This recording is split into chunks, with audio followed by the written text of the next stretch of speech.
Welcome, everybody, to the Forbidden Land podcast. It was Thanksgiving yesterday. I ate a lot of food, and now it is Christmas time over here at the Forbidden Land podcast. And here I have the nice list.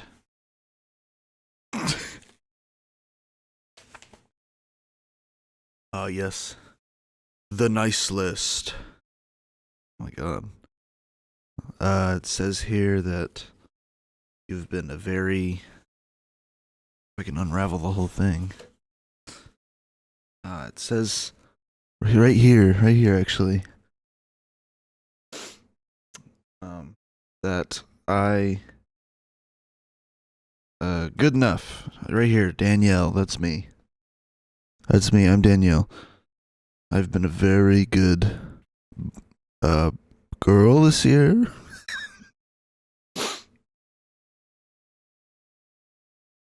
Yes, so if you see your name on my nice list,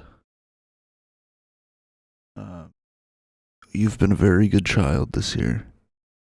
And you should expect gifts under the tree this year. Exactly, yes. You should expect gifts under the tree. Anyways.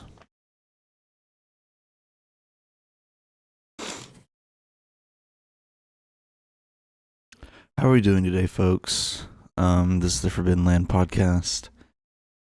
I didn't read what I put at the top of the doc, so I hope it's not terribly insensitive that I started that way.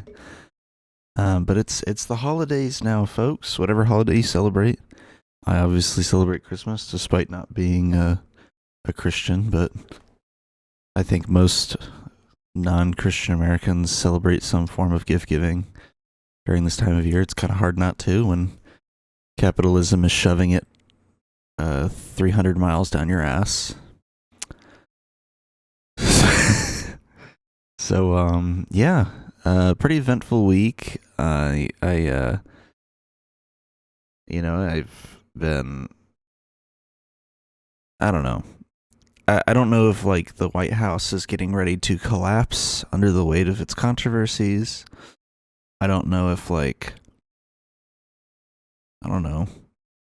he's gonna have the 1,000-year reign. I have no idea. It's kind of hard to predict at this point. So, let's start. So, New York City Mayor-Elect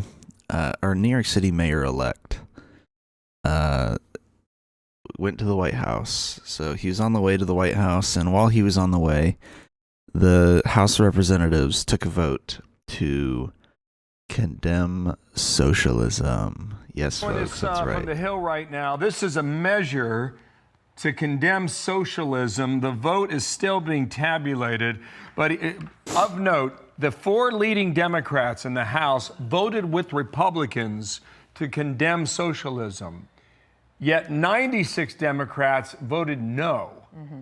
So those are the Democrats who voted with Republicans: Jeffries and Catherine Clark, Pete Aguilar and Ted Lieu. So keep in mind, this vote is inconsequential. This isn't like it's legislation or anything like that. It's just taking a vote to condemn socialism. And still, regardless of that, 85 Dems were like, yeah, I can get on board with that.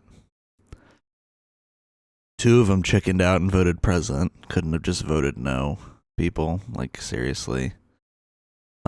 This is just one of those dumb, symbolistic, procedural votes that they take constantly in the White House. And it's funny because this is the Republicans trying to tee up a condemnation of Mamdani and hoping that Trump just rips his butthole open while he's in the Oval Office. I mean, truly just hopes that he does that. And that's what this vote does. Well, what ends up actually happening when Mamdani gets there is that Trump undercuts all of the rhetoric and all of the messaging that people have been running against Mamdani. Just had a great meeting. My God, what is up with the volume control on this platform?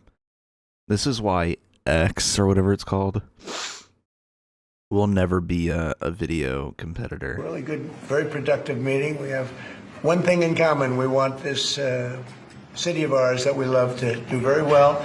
And I wanted to congratulate the mayor. He really ran an incredible race against, a lot of smart people, starting with the early primaries against some very tough people, very smart people. And he beat them easily. And I congratulated him. Just had a great meeting, a really good, very productive.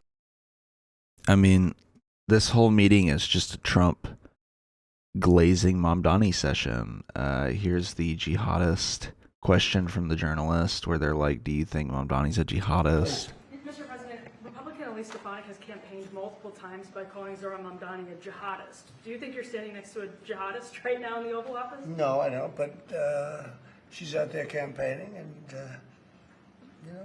you say things sometimes in a campaign.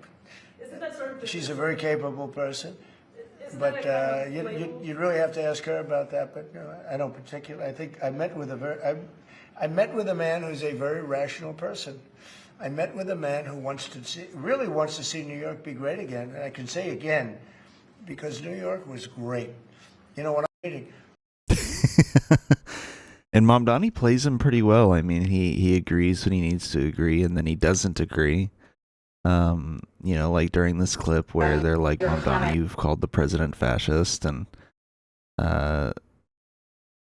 he's like, Trump is like, yeah, go ahead and call me fascist. I'm fine with that. Your comment calling the president a fascist, and your answer was, both President Trump and I have been clear about our positions and our views. Mm-hmm. Are you affirming that you think President Trump is a fascist? I've spoken about... That's okay. You can just say okay. yes. Okay. It's easier. It's easier than explaining it. I don't mind. And Mr. President, I wanted to ask about your comment calling the president... Yeah. The fact that Trump just openly lets Mamdani call him a fascist is a bit of a red flag on Trump's part, because it's like, why are you letting him call you that unless you know you are one? But this whole meeting was just like such a bizarre event where this Democratic Socialist mayor of New York City met with the far-right authoritarian fascist Republican president, and it went incredibly well, better than most meetings go. I mean, look at how strong Mamdani looks in this room versus what who was it that was in there? Wasn't it Gretchen Whitmer? Wasn't it her that went to the White House and they like bombarded her and she like covered her face and had this whole embarrassing like media moment where she's like, oh my God, I can't believe as a liberal Democrat I've been caught in the executive branch of the government meeting with the president. Like, I think it was Gretchen Whitmer. Let me look, because I haven't heard anything about her since all of this went down. So let's see.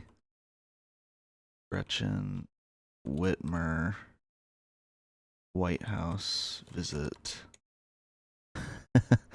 Was it her? Yeah, this photo right here. So embarrassing, bro. It's like, what a way to convey strength. Just let them take your photo, dude. Like, fuck. Just let them take your photo. Like, this got more media play than anything. Yeah,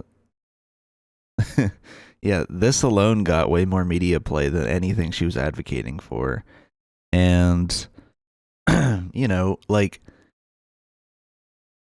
her doing that completely distracted from, like, what she went there to actually accomplish. Mamdani being cool, collected, chill. Everybody's talking about the fact that he got to basically get praised by the president for his socialist ideas. And, not really much, there wasn't really much of a victory for conservatives in that room that day. So, instead of going into the White House and being like, fuck you, Donald Trump, and they get into a big fight, and Mamdani's like, get these cameras out of my fucking face. Instead of that, he's cool and collected, gets Trump to basically agree on everything that he's saying. We were having some telltale signs of problems. We had a mayor that was not doing a great job, but still. This is him talking about Eric along. Adams. And it went bad. It really went, pretty bad. And he can, I think it's been at lower points, but it went pretty bad. I think he can bring it back. Now, the question is, will he bring it back all the way? Will he bring it back greater than ever before, which is, I guarantee, that's his wish. I think he wants to make it greater than ever before. And if he can, we'll be out there cheering. I'll be cheering for him. Okay? Thank you very much, everybody. You chose not to answer the question about the city hall. Thank you very much. Oh, no, I care very deeply about Jewish safety, and I look forward to rooting out anti-Semitism across the 5 boroughs and protecting Jewish New Yorkers and every New Yorker who calls the city hall. Pumps out an anti-Semitism.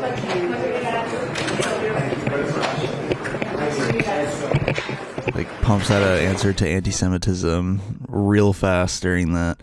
I think Trump might be jealous of like Mamdani's media training. How questions just bounce off of him like that. How he has such good answers for every question. He might be a little jealous. Here's a photo they took together at the White House. Okay, never mind. That photo's gone, I guess. What the fuck? Okay, well, I had the photo of Mamdani and Trump next to FDR, and it got deleted. So here, I'm just gonna pull it up on Google, I guess. Yeah, Zohran Mamdani and Donald Trump took a photo in front of the portrait of FDR, and he even got Donald Trump to praise FDR. He even got him to praise FDR in the Oval Office. I don't have that clip, but I saw it. And, I mean, when was the last time you saw an American president from the Republican side praising FDR? Like, that's unheard of. Because FDR is the complete opposite of what the Republicans are. FDR is a New Deal Democrat. He created the New Deal, so yeah, he's a New Deal fucking Democrat. And he created all of these social safety nets that the Republicans want to cut. You know, he basically made all of the stuff, like the FDIC, Social Security, all these programs that you know now as just being a normal thing in America, that a lot of countries have similar programs. FDR created these, and Republicans are the complete enemy of those types of programs. They hate it. They want to cut it. And so, FDR is basically the father of those policies. So to see Trump praising FDR like that is pretty crazy to watch. Now, this is what Trump was saying the next day.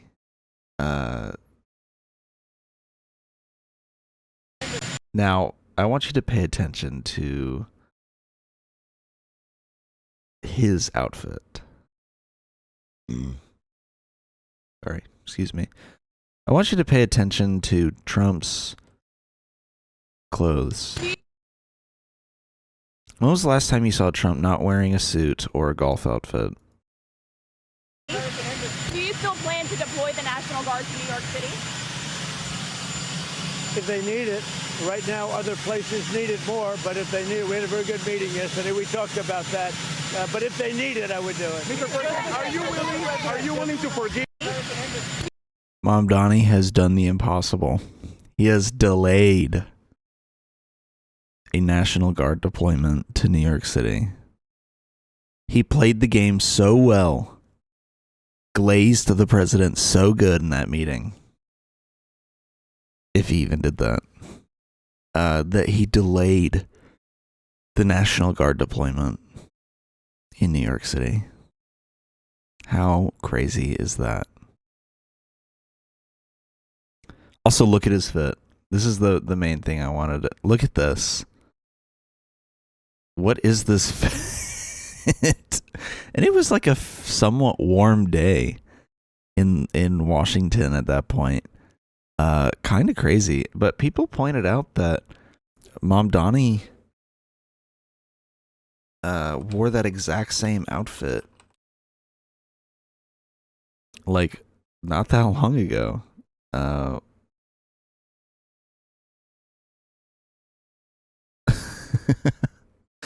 It's just kind of funny. No, someone edited that photo? Fuck. I mean, it's a similar enough outfit. Damn. I mean, look at this. The only difference is like just some coloring, I guess, but it's the same outfit.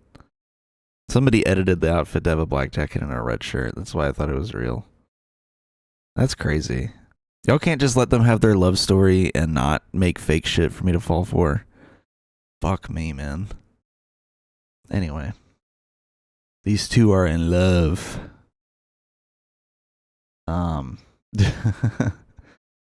Somebody on Fox News said something about his meeting, like saying that Trump looked good in that meeting, and he really did not. He left that open. No, he's not allowed to arrest Netanyahu. That's another one of his dreams that he has in his head. But let me go back to what Trump did today. Trump played chess. Today was brilliant. Absolutely brilliant. I am in the city council. I work with DSA council members. And I will tell you this. This guy's got a lot of answering to do when he comes back to New York, because he's got the DSA Linda Sarsour types that are going to hold his hands over the fire for taking a meeting with Trump, let alone come out of it buddy-buddy. I think Trump... Why would the mayor of the largest, most economically viable, bustling city in the country, if not the world, not meet with the president of the United States? Why would he not do that? All the people that I've been seeing criticizing Mamdani for even entertaining a meeting with the president, why? Why is that an issue? If you're the mayor of New York City, yeah, at some point you should probably meet the president. What, is he not supposed to meet the governor next? Now, if he was going to like fucking Oregon and meeting the governor of Oregon, then that's a different thing. Oregon has nothing to do with New York City, but he's meeting with the guy that has the power to send the National Guard to New York City. Who's to say, if he had declined this meeting, Trump would have probably sent the National Guard down there before he even gets sworn in. So I have no issue with him taking this meeting. You can clearly see who's the stronger person in this room. Mamdani didn't back down from any of the stuff that he ran on, or any of the stuff that he plans to do when he gets into office. Trump is the one that basically like set back the Republicans on messaging by like a few months.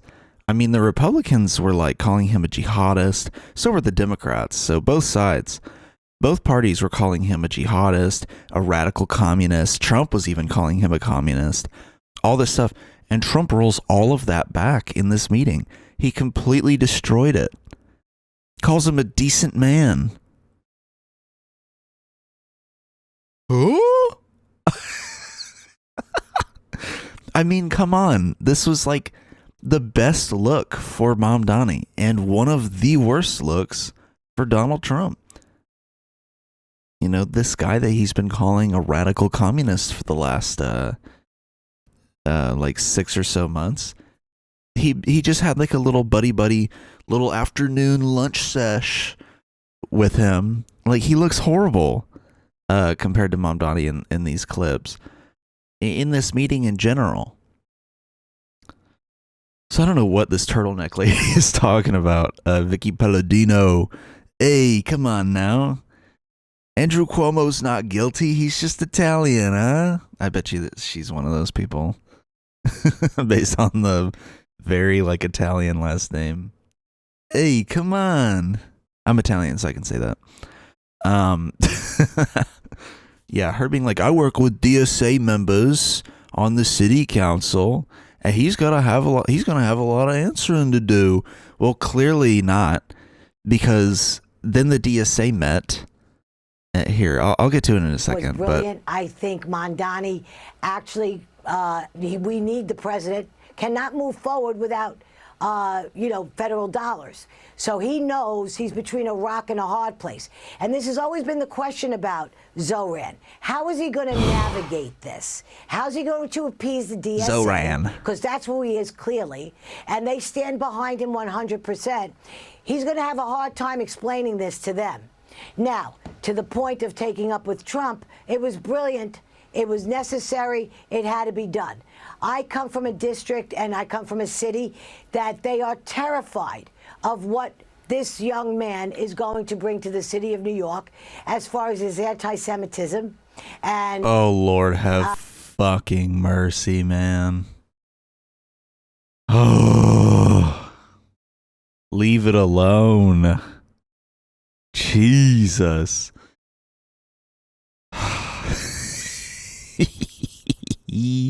His anti-Semitism, dude. I'm so sick of this argument. I'll use this moment as a plug. I wrote a Substack post yesterday. I've actually written a couple in the last 2 days. But I wrote a Substack post yesterday named "A Man is Trapped in My Basement: An Israeli Tale." And I talk about, in the latter portion of the article, in the latter portion of the article, I say, look, obviously the story is a parallel to what's going on in Gaza. But I say, I very much point out that when Israel does shit like this is causing far more anti-Semitism to spread than calling for a free Palestine. Like, this is what gets already racist dumbasses to go, oh, well, clearly this is the Jews doing it. Like, that's what gets them to say shit like that. When Israel comes out and says we're doing this to protect Jewish people, then of course people are going to interpret that as, well, then I guess it's the Jews doing this horrible baby-killing genocide. And that's far more damaging for Jewish people than Mamdani saying, I would arrest Netanyahu if he ever stepped foot in New York City, or Mamdani saying that Israel should be a free, equal rights state for it to remain existing. And, like this is what I'm saying is, Mamdani saying simple shit like that, just talking about the government of Israel, just talking about Netanyahu, like just talking about how Israel's doing horrible things, and never once mentioning Jewish people and all of that. The people like her are the reason why already predisposed racist people are getting more racist.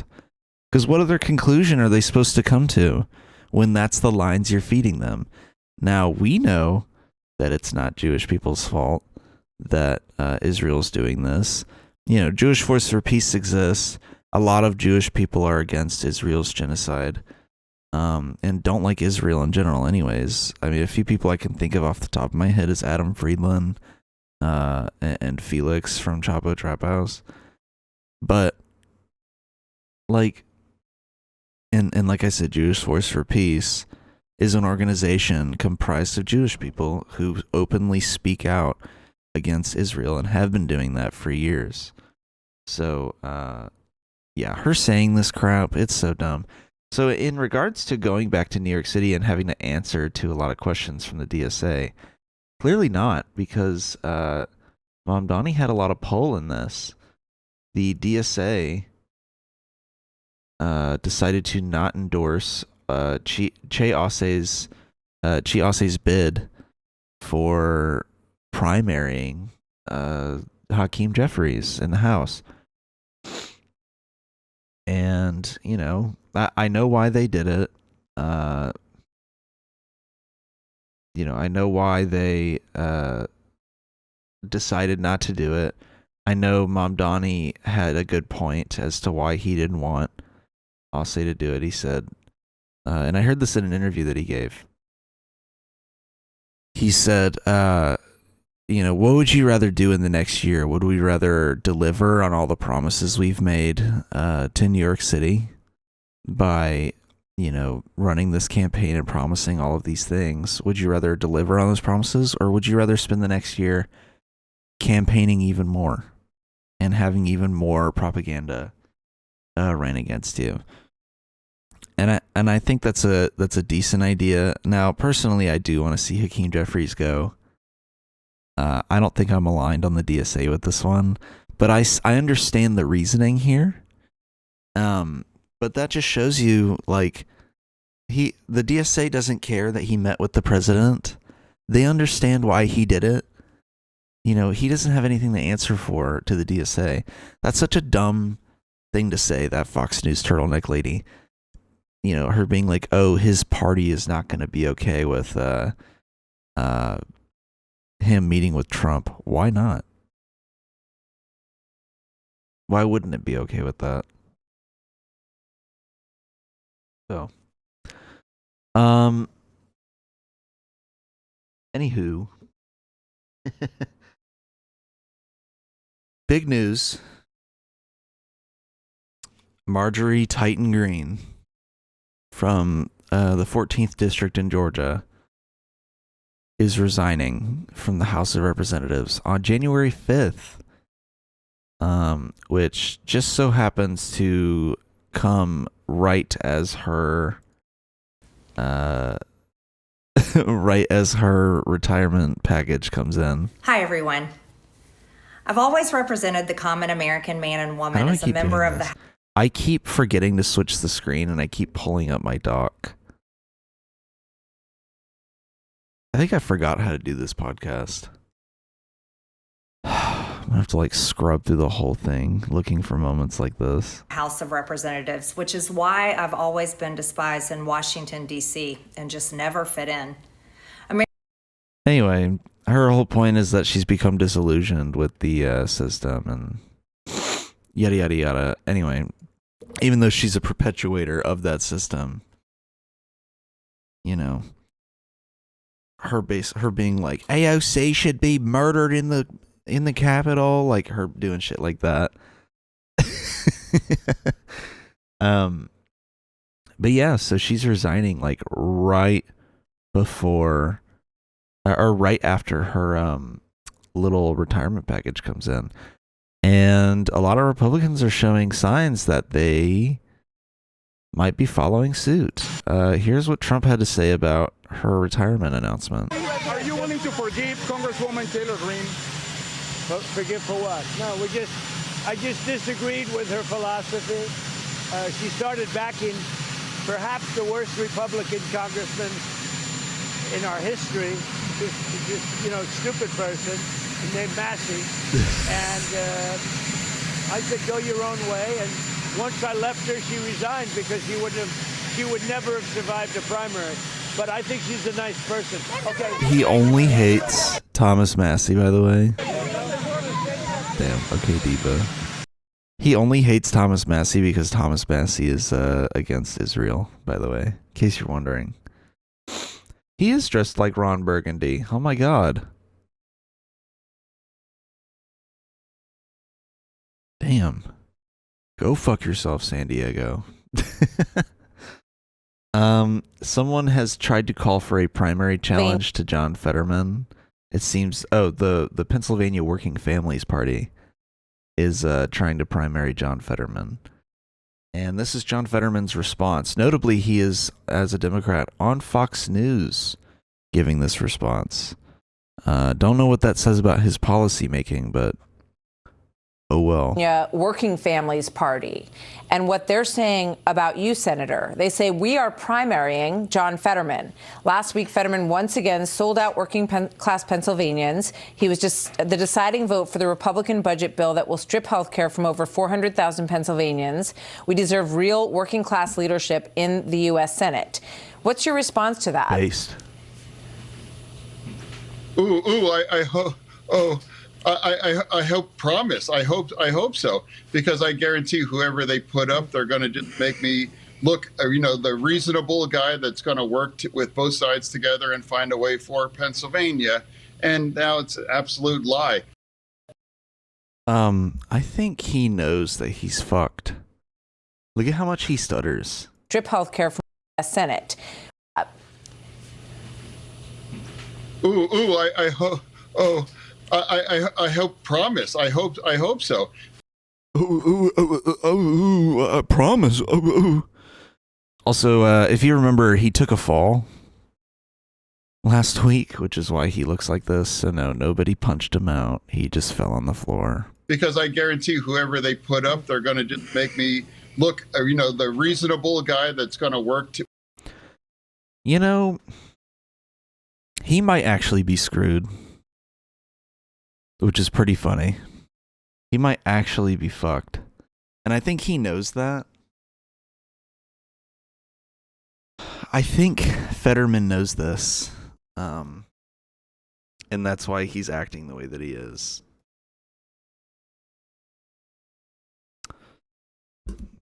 Because he's been so awful for Pennsylvania and just for the Democratic Party in general. Crystal clear messaging, John. I'm sure he'll do great. He's been so awful for the party in general, and for Pennsylvania specifically, that I think he knows he's probably going to lose the primary challenge. And honestly, I hope he does. Unless he gets another brain dead loser, like Dr. Oz being like, oh, I'm buying a crudité at the supermarket. Say your family wants to make a nice crudité. I think unless he's running against a guy like that again, he's going to lose to whoever runs against him. So, come on, WFP. Let's pull through and get this fucking moron out of office. All right, are we in the fun section yet? Fuck, dude. No. I was like, oh, we have some fun stuff, and then I see where I've tacked on the Ukraine stuff. Man, all right, let's keep chugging along then, and we'll get to the fun stuff later. There are a couple fun things at the end here. So, the Department of Homeland Security's Twitter account has been possibly exposed as being ran out of Israel, or at least one of the interns that can log into said account is,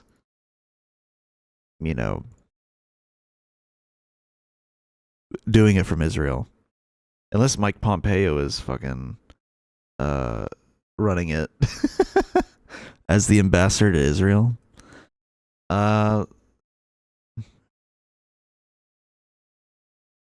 So, why did I start with that? So this video came out of this guy trying to confirm that they run their thing out of Israel. So look at this.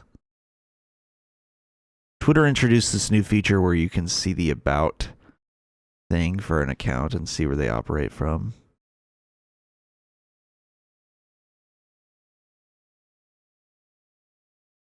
Kind of awesome that the Department of Homeland Security is based out of Israel. I also love that he keeps refreshing it just to prove that it's not inspect element. Poll, hold the phone. This dude's a 4chan user? Oh, Jesus. I guess he is, using the fucking Opera browser. Although he is thorough. I will say that. He is very thorough, trying to prove this this point here. Now, if you go to the DHS Twitter, it's gone. They turned it off. And obviously they've set it to where now it looks like it's in the US. Now, could it have been inaccurate? Maybe. But still a little weird, because when I originally clicked this at the time, none of this was here. It was just these two. Now look, a lot of people are using this feature to try to. Oh yeah, what's playing on the screen right now is a DHS Bible verse tweet. But ew, all the responses.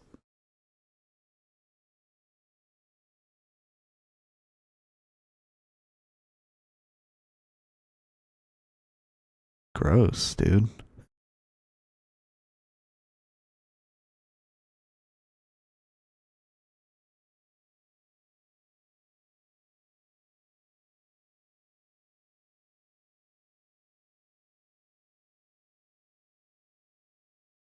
Yeah, this doesn't even confirm. Whatever, I'm not going to get into the weeds. People are using this feature to try to claim that Palestinians are not actually in Gaza when they're reporting on this stuff. One guy was based in Australia, and it's because his media manager is in Australia, and he's not. But other people, it was saying like West Asia and stuff like that, and people were like, owned. Look, they're not even in. Guys, where is the Middle East?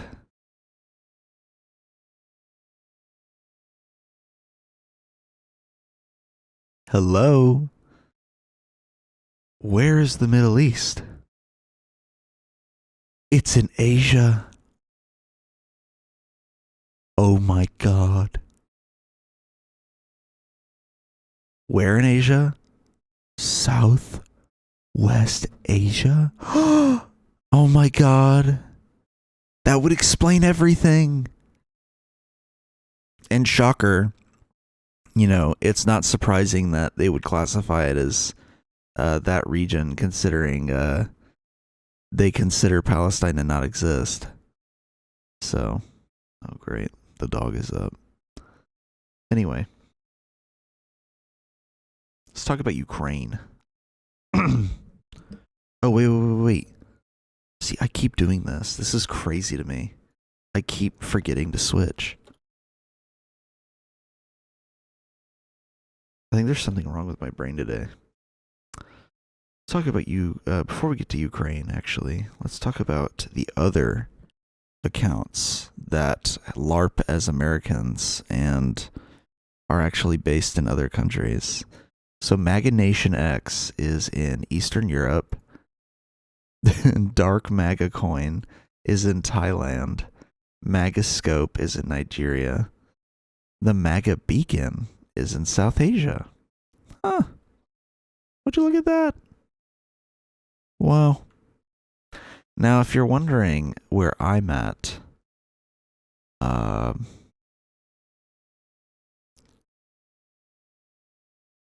if you're wondering where I am on here, if you go to my Twitter account, it actually works. So, last username change, I've only ever had one username, so May of 2020.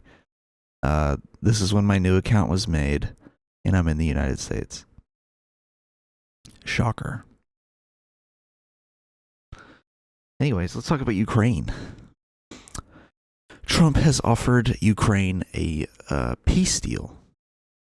Now, this peace deal is complete garbage. Shocker, I know. Breaking news, people. Trump didn't write up a very favorable deal for the Ukrainians. It very much favors Russia in a lot of different ways.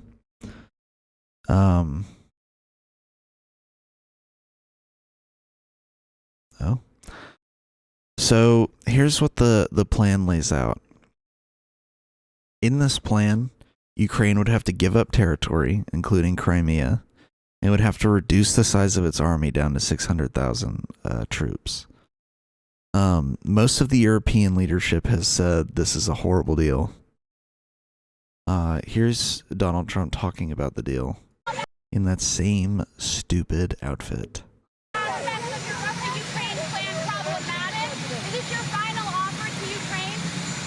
No, not my plan. No, we'd like to get the peace. It should have happened a long time ago. The Ukraine war with Russia should have never happened. If I were president, it never would have happened. We're trying to get it ended. one way or the other, we have to get it ended. So Are you willing to forgive her? well, then he can continue. Then he can continue to fight his little heart out. That's what he said if Zelensky didn't accept the deal. Now,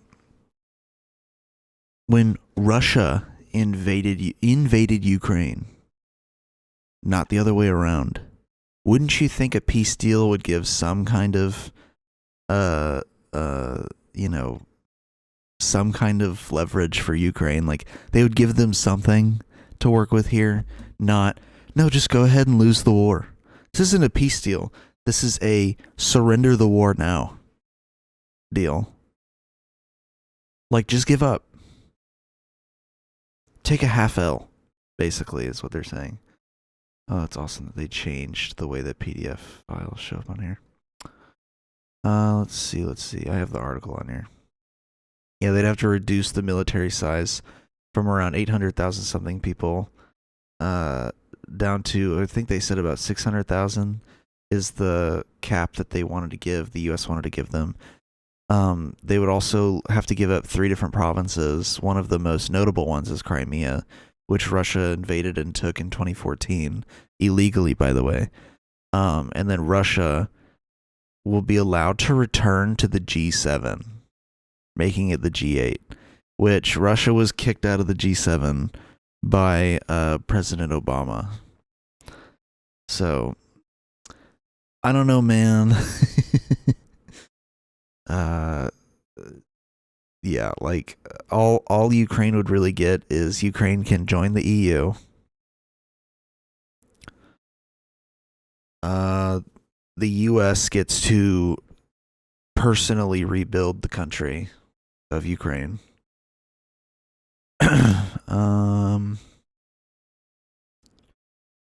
Ukraine basically has no guarantee that Russia won't just reinvade. The Ukraine can't really join NATO still. Yeah, they can't join NATO as long as Russia doesn't continue the invasion. They'll get some kind of in-writing non-aggression agreement between Russia, Ukraine, and Europe. Whoa. European fighter jets will be stationed in Poland.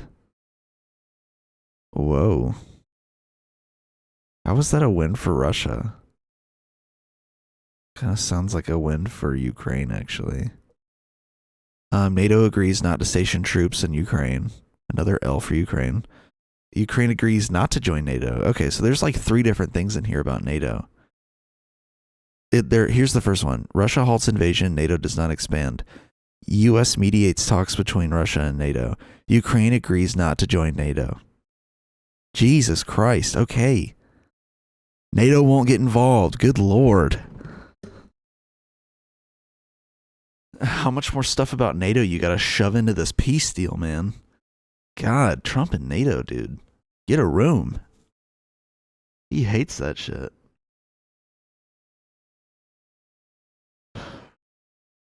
One of them was Russia reintegrates into the global economy. Another Trump win.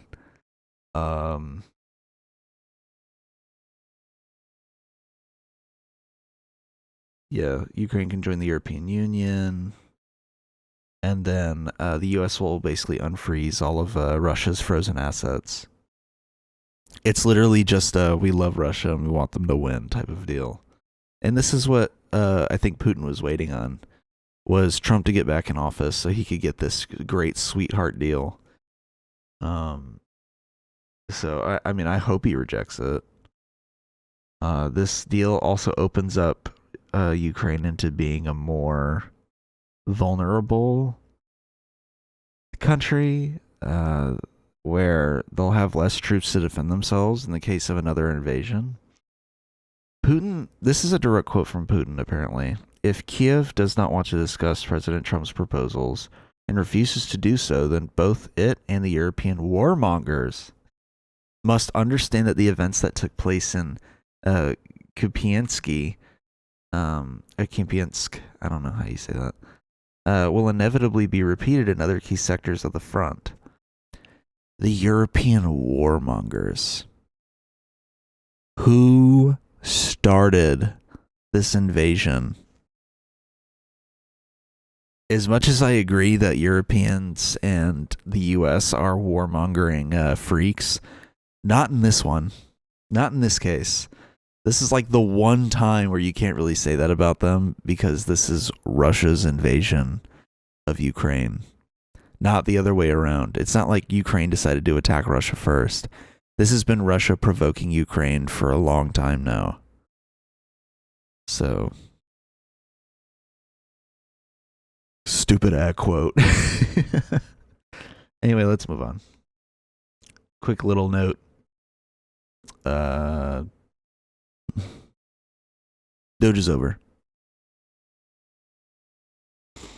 Folks, they came in. They destroyed the federal government. Oh, great job. I told them they did a great job destroying the Fed. And then what do you know? He just left me like that. He just left.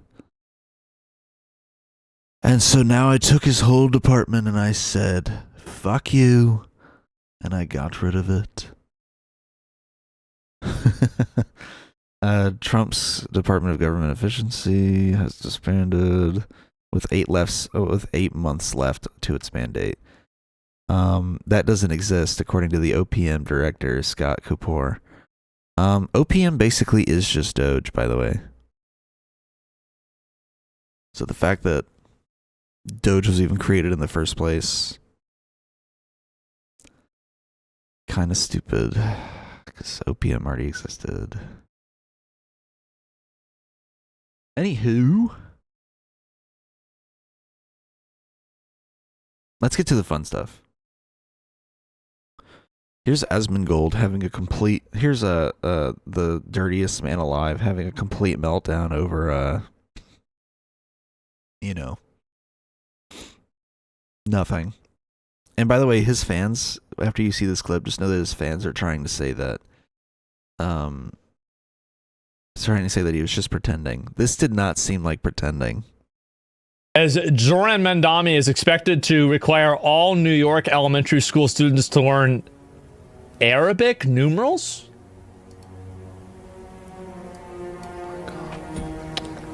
This is happening faster than I thought. Bro, like, god damn it. Give me a minute. As Zohran Mamdani is expected to... That doesn't seem like he's just pretending, bro. Like, come on.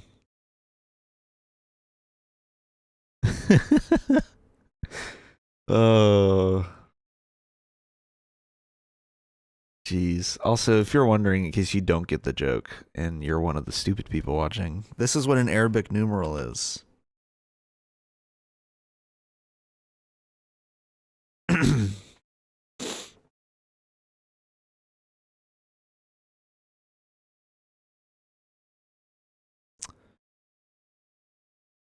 Yeah, here you go. Arabic numerals.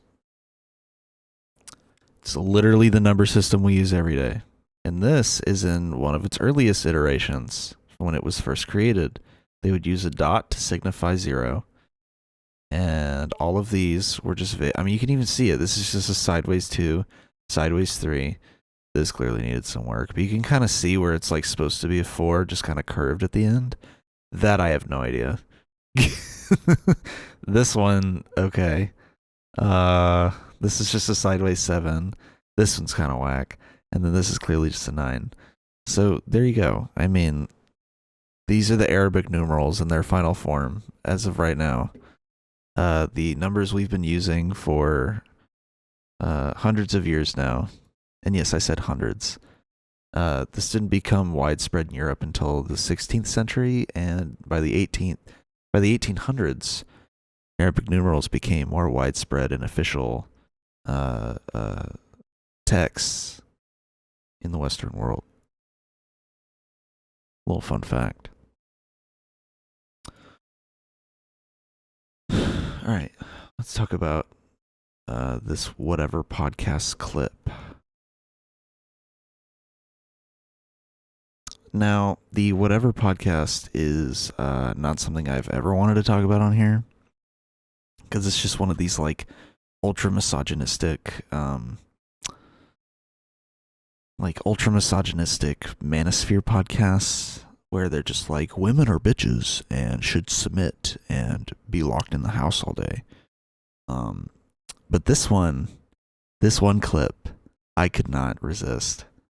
I really couldn't. I just need you to see this clip. I don't even know if I'm going to have much to add. I just need you to see this clip. I'll try to rephrase this. I'm going to reframe, and I'm just going to be totally honest with you. I will never be able to convince you of my worldview. You won't. I know. But the reason is not because I'm not a great orator, or I don't make good points, or I haven't said things which should be compelling to a person. But Charlie, I just think honestly you're too fucking stupid to understand them.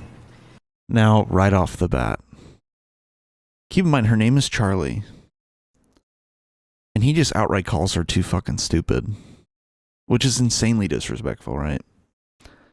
But keep in mind that her name is Charlie. Now, a famous nickname for men named Charlie is Chuck.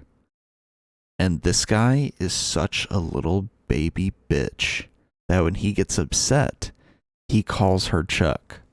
So, Andrew, can I sell you on my worldview? Yes.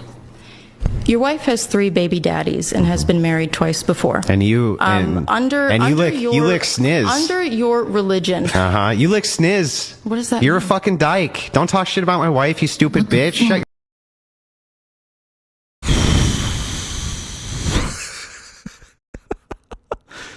Now,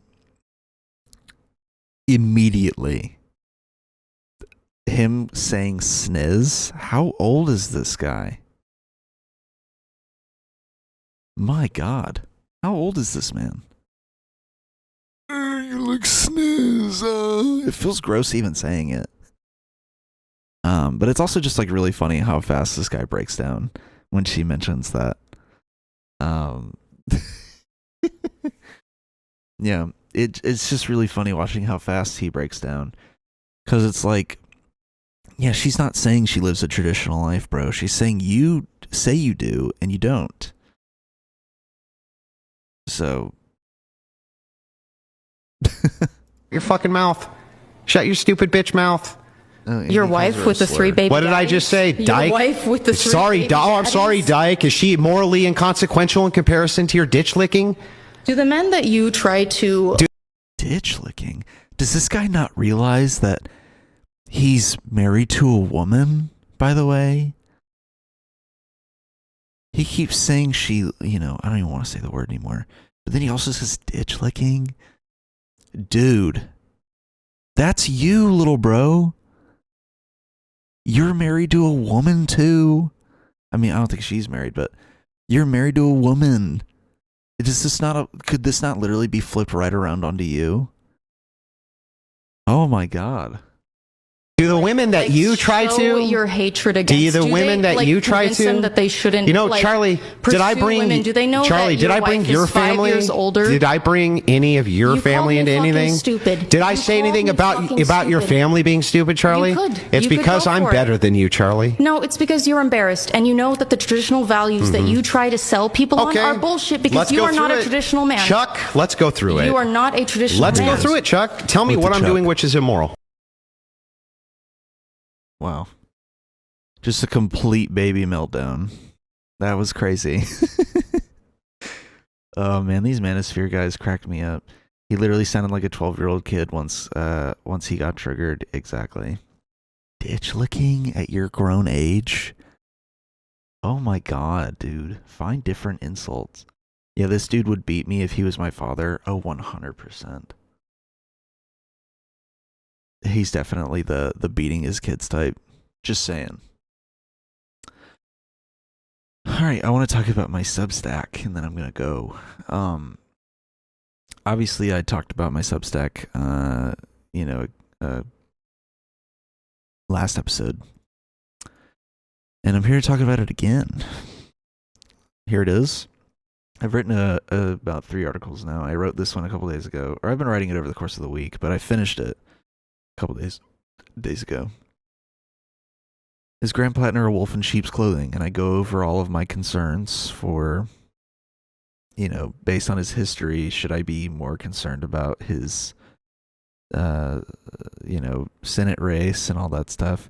How he'll perform. And I bring up John Fetterman as a example. And yeah, you should go read it. And then I also wrote one called, I already mentioned it earlier, but A Man is Trapped in My Basement, where I tell a story about a man who I've had trapped in my basement for over 70 years. And, it starts out with the usual. I came into his home with the backing of the government and took his home away from him. And then I locked him in there. So that's the whole gist of the article. So go read those if you want. Link will be in the description. And yeah, I'm very cold right now. I need like a drink or something. Coffee. Like a coffee. Would be so nice. Ooh, a coffee. Wouldn't a coffee be so great?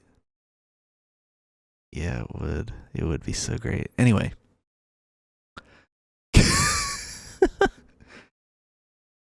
Thank you guys for listening and for watching. You can support this podcast on patreon.com/forbiddenlandpod.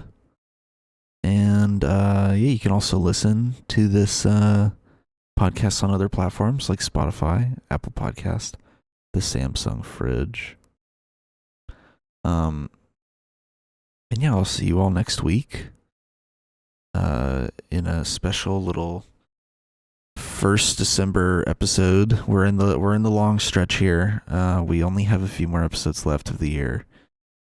I believe we have 4 after this, so we're in the home stretch, people. All right. Peace.